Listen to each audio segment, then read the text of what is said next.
Welcome to millennium Tamil academy. இந்த வீடியோவில் அறநிலையத்துறையிலேருந்து ஒரு சூப்பரான வேலைவாய்ப்பு அறிவிப்பு வெளியிட்டிருக்காங்க. ஸோ அது பற்றின தகவல்களை நம்ம பார்க்கலாம். இந்த நோட்டிஃபிகேஷனில் பிளம்பர், தமிழ் புலவர், துப்புரவு பணியாளர், காவலர், அதாவது செக்யூரிட்டி, இப்படி பல்வேறு பதவிகளுக்கு 70க்கும் மேற்பட்ட வேகன்சிஸ் கொடுத்துருக்காங்க.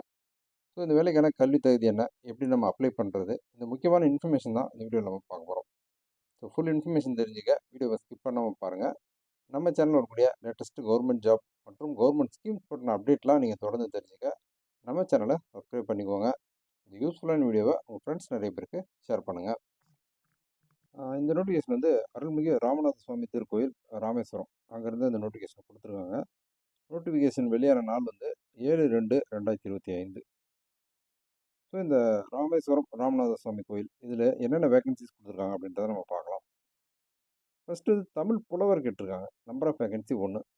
இவங்களுக்கு மாத சம்பளம் 18,500 முதல் 58,600 வரை.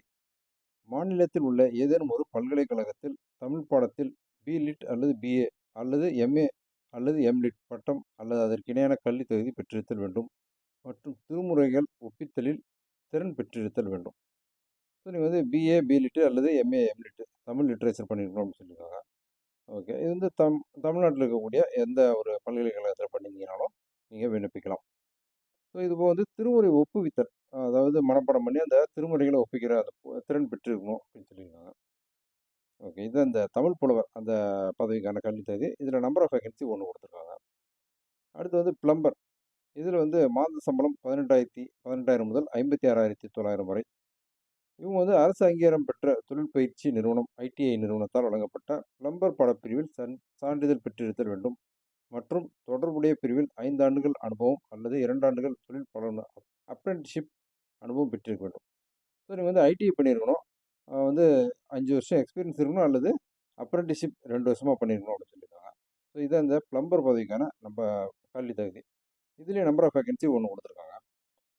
அடுத்து காவலர், அதாவது செக்யூரிட்டி பதவி. இதுக்கு வந்து மொத்தம் 18 வேகன்சி கொடுத்துருக்காங்க. இவங்களுக்கு சம்பளம் வந்து 15,900 முதல் 50,400 வரை. ஸோ தமிழில் எழுத படிக்க தெரிந்திருக்க வேண்டும். ஸோ குறைந்தபட்சமாக நீங்கள் வந்து தமிழ் எனக்கு எழுத வாசிக்க தான் தெரியும் அப்படின்னாலும் இந்த வேலைக்கு நீங்கள் விண்ணப்பிக்கலாம். அடுத்து வந்து கருணை இல்லம் காப்பாளர் பெண். Number of vacancy 1. இவங்களுக்கு மாத சம்பளம் 15,900 முதல் 50,400 வரை. தமிழில் எழுத படிக்க தெரிஞ்சிருந்தாலே இந்த பதவிக்கு நீங்கள் விண்ணப்பிக்கலாம். அடுத்து துப்புரவு பணியாளர். Number of vacancy 27. 10,000 முதல் 31,500 வரை. ஸோ இந்த பதவிக்கும் தமிழில் எழுத படிக்க தெரிஞ்சிருந்தாலே போதும் அப்படின்னு சொல்லியிருக்காங்க. ஸோ வந்து குறைந்தபட்ச கல்வி இருக்கிற விண்ணப்பதாரர்களுக்கு இது ஒரு அருமையான வாய்ப்பு. அடுத்து தூர்வை, அதாவது ஸ்வீப்பர் பதவி. இதுக்கு வந்து நம்பர் ஆஃப் வேகன்சி 26 கொடுத்துருக்காங்க. இவங்களுக்கு மாத சம்பளம் 10,000 முதல் 31,500 வரை. ஸோ இந்த பதவிக்கும் எழுத படிக்க தெரிஞ்சிருந்தாலே நீங்கள் விண்ணப்பிக்க முடியும். அடுத்து கால்நடை பராமரிப்பு கோசலை.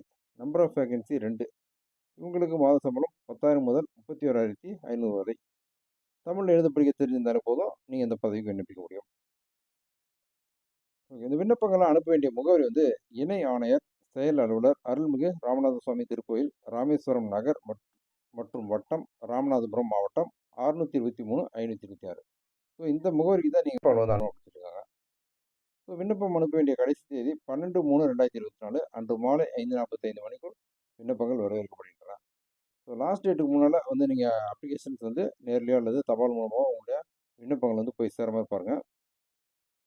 ஓகே, முக்கியமான நிபந்தனைகள் என்ன அப்படின்றத நம்ம பார்க்கலாம். விண்ணப்பதாரர் வந்து 18 வயது பூர்த்தியடைந்தவராகவும் 45 வயதுக்கு மேற்படாதவராகவும் இருத்தல் வேண்டும்.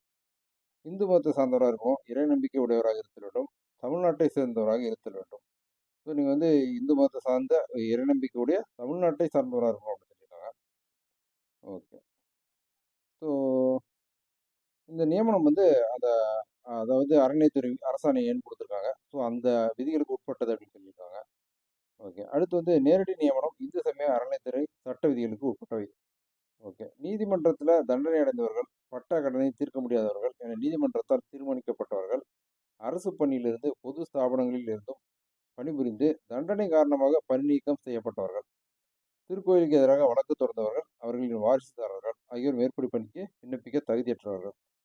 ஸோ வந்து இந்த மாதிரியான ஒரு, அதாவது நீதிமன்றத்தால் தண்டனை விதிக்கப்பட்டவங்க, பட்ட கடனை தீர்க்க முடியாதவங்க அப்படின்னு சொல்லி நீதிமன்றத்தால் அறிவிக்கப்பட்டவங்க, இது மாதிரி ஒரு சில கேட்டகரி கொடுத்துருக்காங்க. இவங்களுக்கெல்லாம் இந்த வேலைக்கு விண்ணப்பிக்கிறதுக்கு தகுதி இல்லை அப்படின்னு சொல்லியிருக்காங்க. ஓகே. எந்த ஒரு திருக்கோயிலுக்கு எதிராக வழக்கு தொடர்ந்தவர்கள், அவர்களின் வாரிசுதாரர்கள், அரசு பணி மற்றும் பொது ஸ்தாபனங்களிலும் இதர திருக்கோயில்களிலும் பணிபுரிந்து தண்டனை காரணமாக பணி நீக்கம் செய்யப்பட்டவர்கள் விண்ணப்பிக்க தகுதியற்றவர்கள். ஸோ இதுவும் முக்கியமான கண்டிஷன். அடுத்து திருக்கோயில் நிர்வாகங்களுக்கு எதிராக வழக்கு தொடர்ந்தவர்கள், போராட்டம் ஆர்ப்பாட்டத்தில் கலந்து கொண்டவர்கள் விண்ணப்பிக்க தகுதியற்றவர்கள். ஓகே. ராஜயோகத்தாலும் தெய்வீகத்தாலும் ஏற்படும் மாற்றங்களுக்கு நிர்வாகம் பொறுப்பல்ல. ஓகே. இந்த வேலைவாய்ப்பு விண்ணப்ப படிவத்தினை www.hrce.tn.gov.in மற்றும் ராமேஸ்வரம் ராமநாதன் .hrce.tn.gov.in அப்படின்ற இணையதளத்தில் மட்டுமே நம்ம பதிவிறக்கம் செய்து கொள்ளணும் அப்படின்னு சொல்லியிருக்காங்க. ஸோ இந்த அஃபிஷியல் வெப்சைட், ஸோ வந்து அவங்க கொடுத்துருக்கக்கூடிய இந்த லிங்க்ல போயிட்டு நம்ம அஃபிஷியல் அப்ளிகேஷன் ஃபார்மேட் வந்து நம்ம டவுன்லோட் பண்ணணும்.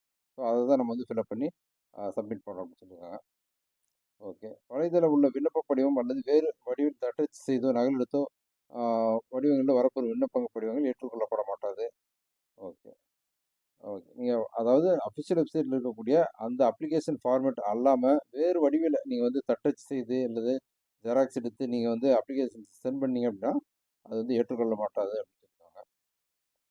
ஒன்றுக்கு மேற்பட்ட பணிகளுக்கு விண்ணப்பிக்க விரும்புவோர் ஒவ்வொரு பதவிக்கும் தனித்தனியாக பதிவிறக்கம் செய்து விண்ணப்பங்களை அனுப்ப வேண்டும். ஸோ நீங்கள் வந்து ஒரே நேரத்தில் 2 பதவிக்கு விண்ணப்பிக்க விரும்புனீங்க அப்படின்னா தனித்தனி அப்ளிகேஷன்ஸ் வந்து நீங்கள் அனுப்பணும் அப்படின்னு சொல்லியிருக்காங்க. தேர்வு செய்யப்படும் பணியாளர் இக்கோயிலின் உப கோயில்களுக்கும் உப நிறுவனங்களுக்கும் பணியிட மாற்றம் செய்யப்படுவார். ஸோ நீங்கள் இந்த ராமேஸ்வரம் ராமநாத சுவாமி கோயிலுக்கு நீங்கள் தேர்வு செய்யப்பட்டாலும் மற்ற கோயில்களுக்கும் உங்களுக்கு பணி வாய்ப்பு வழங்கப்பட வாய்ப்பு இருக்கு அப்படின்னு சொல்லியிருக்காங்க. தொற்றுநோய் உடல் மற்றும் மனநிலை குறைபாடு உள்ளவர்கள் விண்ணப்பிக்க தகுதியற்றவர்கள். ஓகே. விண்ணப்பதாரர் நல்ல தேக ஆரோக்கியம் உள்ளவராக இருக்க வேண்டும். ஸோ வந்து ஃபிசிக்கலி நீங்கள் வந்து கொஞ்சம் ஃபிட்டாக இருக்கணும் அப்படின்னு சொல்லியிருக்காங்க. ஒன்றுக்கு மேற்பட்ட பணியிடங்களில் விண்ணப்பிப்பவர்களுக்கு ஒவ்வொரு பதவிக்கும் தனித்தனியாக எழுத்துத் தேர்வு, நேர்முகத் தேர்வு நடத்தப்படும். ஸோ நீங்கள் வந்து பணியிடங்கள், அதாவது ஒவ்வொரு பதவிக்கும் தனித்தனியாக வந்து எழுத்துத் தேர்வும் நேர்முகத் தேர்வும் இருக்கும் அப்படின்னு சொல்லியிருக்காங்க. நேர்முகத் தேர்வில் கலந்து கொள்வதற்கு எந்தவித பயணப்படியும் வழங்கப்பட மாட்டாது. ஓகே. நீங்கள் அந்த அப்ளிகேஷன் அனுப்பும்போது அதில் வந்து என்னென்ன சர்டிஃபிகேட்லாம் அட்டாச் பண்ணணும் அப்படின்ற லிஸ்ட் கொடுத்துருக்காங்க. அதாவது கல்விக்குரிய சான்றிதழ், கூடுதல் சான்றிதழ்கள், ஆதார் அட்டை, வாக்காளர் அடையாள அட்டை, குடும்ப அட்டை மற்றும் நன்னடத்தை சான்று போன்ற பிற ஆவணங்களின் நகல்களை சுய சான்றொப்பம் செய்து இணைக்க வேண்டும். அசல் சான்றிதழினை எக்காரணம் கொண்டும் அனுப்பக்கூடாது. ஸோ நீங்கள் அப்ளிகேஷனில் வந்து சர்டிஃபிகேட் ஜெராக்ஸ் எல்லாத்தையுமே வந்து சுய சான்றொப்பம், அதாவது நீங்களே உங்களுடைய சர்டிஃபிகேட் ஜெராக்ஸில் சைன் பண்ணி அப்ளிகேஷனோட அட்டாச் பண்ணி அனுப்பணும். அசல் சான்றிதழ்களை விண்ணப்பத்தோடு இணைத்து அனுப்பக்கூடாது அப்படின்றத தெளிவாக கொடுத்துருக்காங்க. விண்ணப்பதாரர் வசிக்கும் எல்லைக்குட்பட்ட காவல் நிலையத்தில் விண்ணப்பதாரர் மீது குற்றவியல் நடவடிக்கை எதுவும் இல்லை என சான்றிதழ் இணைக்கப்பட வேண்டும். ஸோ இதில் போலீஸ் வெரிஃபிகேஷன் கேட்டிருக்காங்க. ஸோ நீங்கள் வந்து எந்த ஏரியாவில் எப்படி இருக்கீங்களோ அங்கே வந்து உங்களுக்கு உங்கள் பேரில் எந்த விதமான வழக்குகளும் இல்லை அப்படின்ற ஒரு காவல் நிலைய அந்த சான்றிதழ் வந்து நீங்கள் இணைக்கணும் அப்படின்னு சொல்லியிருக்காங்க. விண்ணப்பங்கள் அனுப்பும்போது மேல் உரையின் மீது கண்டிப்பாக பதவியின் பெயரை குறிப்பிட்டு பதிவு அஞ்சல் மூலம் மட்டுமே அனுப்ப வேண்டும். ஓகே. இந்த நீங்கள் அப்ளிகேஷன்ஸ் வந்து நேரிலலாம் கொடுக்க முடியாது. நீங்கள் வந்து பதிவு அஞ்சல் மூலம் மட்டும்தான் கொடுக்கணும் அப்படின்னு சொல்லியிருக்காங்க. அதாவது ரிஜிஸ்டர் போஸ்ட் மூலமாக தான் நீங்கள் அப்ளிகேஷன்ஸை சென்ட் பண்ணணும். பூர்த்தி செய்யப்பட்ட விண்ணப்பங்கள் பதிவு தபாலிலோ அல்லது நேரில் அனுப்ப வேண்டும். ஸோ குறிப்பிட்டு பதிவஞ்சல் மூலம் அனுப்பப்பட வேண்டும்.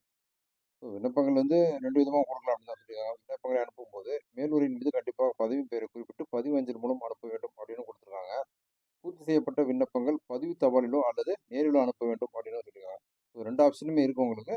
ஸோ உங்கள் வசதிக்கு ஏற்ற மாதிரி நீங்கள் அப்ளிகேஷன்ஸை சென்ட் பண்ணுங்கள்.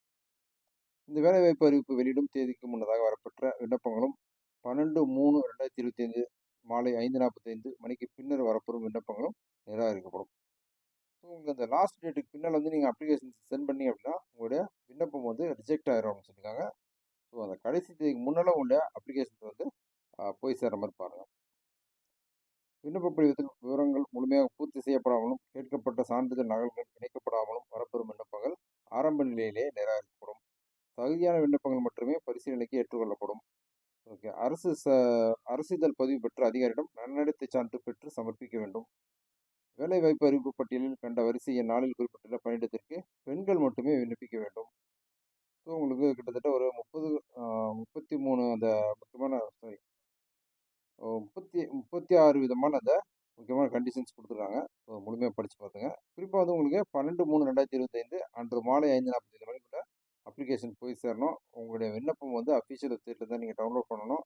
ஸோ அந்த விண்ணப்பத்தோட தேவையான சான்றிதழ் நகல்கள், அதாவது கல்விச் சான்று, இருப்பிடச் சான்றிதழ் மாதிரி எல்லா சான்றிதழ் நகலையும் இணைத்து அனுப்பணும்.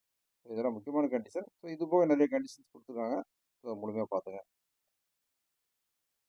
ஓகே, இதான் உங்களுக்கு அந்த அதாவது ராமேஸ்வரம் ராமநாத சுவாமி கோயிலேருந்து வெளியாக இருக்கக்கூடிய அந்த வேலைவாய்ப்பு அறிவிக்கப்பட்ட அந்த நோட்டிஃபிகேஷனுடைய முக்கியமான தகவல்கள். இந்த நோட்டிஃபிகேஷன் லிங்க் நான் உங்களுக்கு டிஸ்கிரிப்ஷனில் கொடுக்குறேன்.